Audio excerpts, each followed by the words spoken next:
So last Saturday, my roommate Jake told me he finally landed a gig with a cutting-edge startup.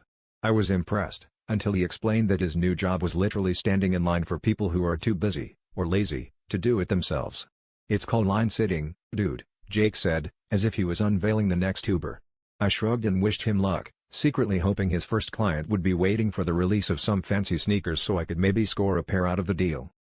Around 7 a.m., Jake got a text from his first client, who told him to head downtown and hold a spot in line for the big sale. No further details.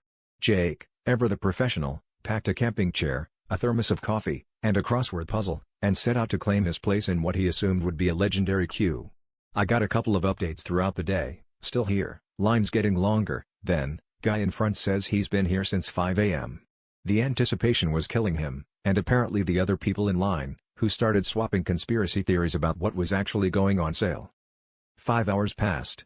Jake's phone battery was dying, his coffee was long gone, and everyone's excitement had curdled into collective confusion. At some point, a woman with a clipboard came by and asked what they were all waiting for. That's when the truth began to unravel. Nobody in line actually knew. Some were there because they saw a crowd, others, because their friends had texted them about huge discounts.